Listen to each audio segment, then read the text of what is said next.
ఒక సామాన్యుడి ఆవేదన కన్నా, ఒక సామాన్యుడి ఆక్రందన కన్నా ఒక మేధావి మౌనమే ఈ దేశానికి చాలా ప్రమాదం అని చెప్పి ఒక మేధావి చెప్పినటువంటి మాట. అలా సమాజంలో మార్పు రావాలంటే మేధావుల్లో మార్పు రావాలి అని చెప్పి మేధో మదనం ద్వారా దీన్ని సాధించి మేధావుల్లో మార్పుని తీసుకొని వచ్చి మేధావుల్ని ఆలోచింపజేసి తద్వారా సమాజాన్ని ముందుకు నడిపించాలనేటువంటి ఆలోచనతో ఈ యొక్క మేధోమదన కార్యక్రమాన్ని పెట్టిన జడా శ్రావణ కుమారి గారికి ముందుగా శతద సహస్రద అభినందనలు శుభాకాంక్షలు తెలియజేస్తున్నాం వైఎస్ఆర్సీపీ పక్షాన. మిత్రులారా,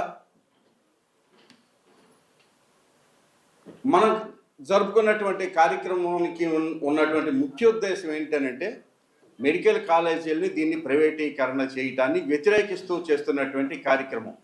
అసలు జగన్ గారి ఆలోచన ఏంటి, దేనికి సంబంధించి దీన్ని ప్రతి జిల్లాకి ఒక మెడికల్ కాలేజీ ఉండాలని ఆయన ఎందుకని బలంగా విశ్వసించారు అని అంటే ఒకటి రెండు సందర్భాల్లో ఆయనతో కూర్చున్నటువంటి సందర్భంలో నేను గమనించినటువంటి రెండు మూడు మాటలు చాలా చాలా చాలా చాలా కదిలించేలా ఉన్నాయని మీ అందరికీ కూడా ఈ సందర్భంగా తెలియజేస్తున్నా.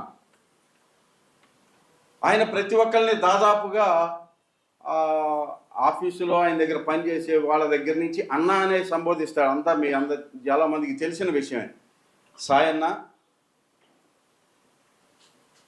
అసలు ఒక సామాన్యమైన వాడు ఒక 3 విషయాల్లో భయపడుతూ ఉంటాడు. దేనికోసం అని మీకు ఐడియా ఉందా, చెప్పగలరా అని ఆయన అడిగి అదే విషయాన్ని ఆయనే చెప్పారు. ఒకటి స్కూల్.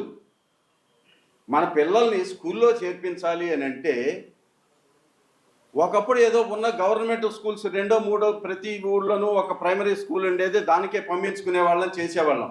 ఇప్పుడు ఆ స్కూల్స్ పర్సంటేజ్ తగ్గిపోయి ఆ స్కూల్లో అపాయింట్మెంట్స్ లేక, టీచర్ల అపాయింట్మెంట్లు లేక తప్పనిసరి పరిస్థితుల్లో ప్రైవేటు స్కూల్కి పంపించాల్సినటువంటి పరిస్థితుల్లో ఇవాళ ఎల్కేజీకి అడ్మిషన్ అని అంటే ₹1,00,000 సంవత్సరానికి ఫీజు రూపంలో కట్టాల్సినటువంటి పరిస్థితుల్లో ఒక సామాన్యమైనాడు ఏ రకంగా బతకగలడో ఇది ఒక భయం. ఇంట్లో 4 వ్యక్తులు ఉన్నటువంటి ఒక కుటుంబంలో ఎవరికన్నా ఒంట్లో బాగుండక హాస్పిటల్లో చేర్చాల్సి వస్తే ఇంకా తరతరాలకి ఈ జన్మకే కాదు వచ్చే జన్మకు కూడా రుణపడిపోయి ఇంకా మనిషిగా పుట్టటమే దండగా అని నిర్ణయించుకునే పరిస్థితులు ఈ రాష్ట్రంలో ఉండకూడదు. అటువంటి భయం కూడా ఇవాళ ఉన్నటువంటి సమాజంలో ప్రజలకు ఉంది. మూడో భయం ఏంటంటే, మూడో భయం వినపడుతుంది కదా, మూడో భయం ఏంటంటే ఒక ₹10,000 సంపాదించుకుంటూ విజయవాడ లాంటి ఒక ప్లేసులో రాజధాని మనకి అనౌన్స్ చేయని క్రితం మాట చెబుతున్నాను. బతకాలి అని అంటే ఒక ₹2,000 ఇంటద్దెకి ఇచ్చి మిగతా డబ్బులతో మొగుడు పెళ్ళం పిల్లాడు ఓ చిన్న స్కూలుకు పంపించుకుంటూ నడిపించుకోగలిగినటువంటి పరిస్థితులు ఆ రోజు ఉండేవి. ఇవాళ ₹10,000 జీతం పెరగలేదు ఎవరికి, అక్కడి నుంచి పెరగల. కానీ ఖర్చు మాత్రం ₹2,000 అద్దె దగ్గర నుంచి ₹6,000 అయింది ఒక్కసారిగా.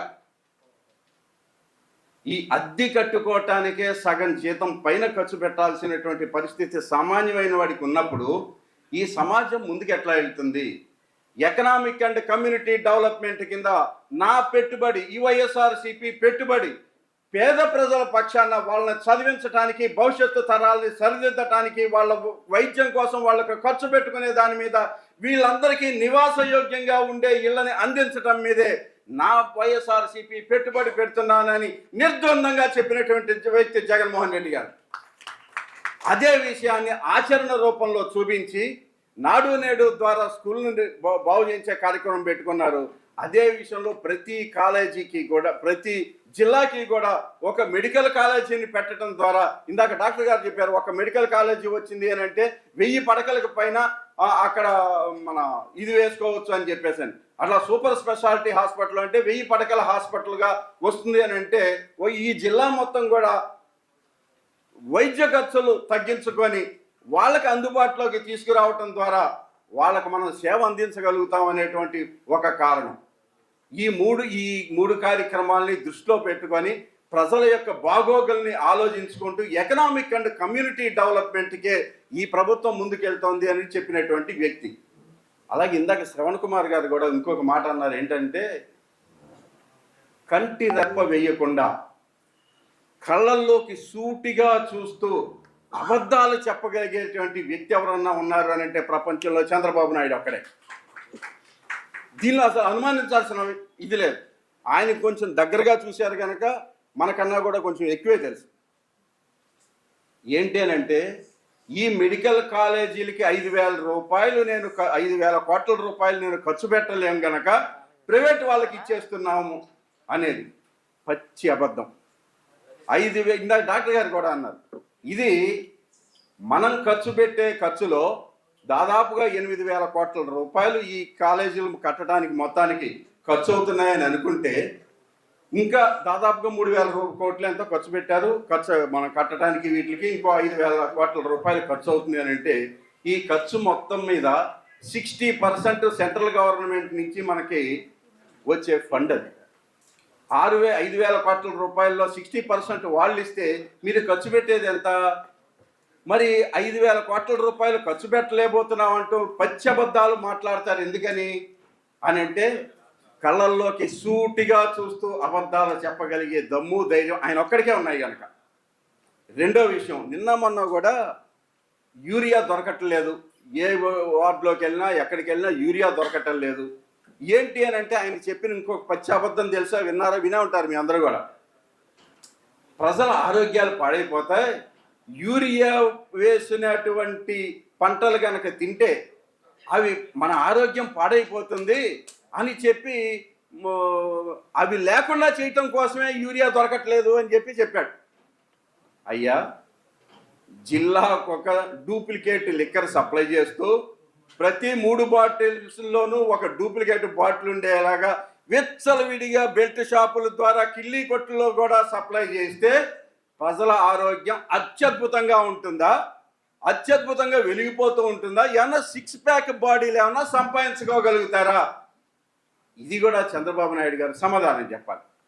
ఇటువంటి నిన్న మొన్న మీరు పేపర్లో అందరూ చదివే ఉంటారు, లా మేకర్స్ అమెరికాలో 26 మంది కలిసి ట్రంప్ గారికి ఒక చిన్న సలహా ఇచ్చారు. భారతదేశంతో అనవసరంగా నువ్వు ఆ ట్యాక్స్ ఏమంటాను దాన్ని, ఆ ట్యాక్సులు పెంచడం ద్వారా ఏమ్మా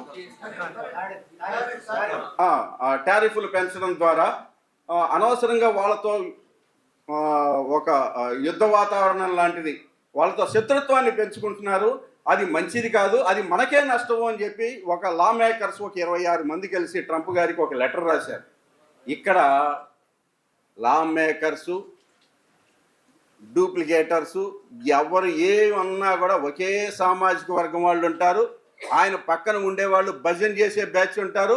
ఆయనకి ఏం చెప్పినా సరే డబ్బులు మాకెంత మీకెంత ఇవి మాట్లాడగలిగే వాళ్ళే ఉంటారు గనక ఈ ప్రైవేట్ కాలేజీలు ఈ మెడికల్ కాలేజీలని ప్రైవేటు పరం చేయడానికి ఎవరు ఎన్ని చెప్పినా కూడా ఆయన బుర్ర ఇంకెక్కదో.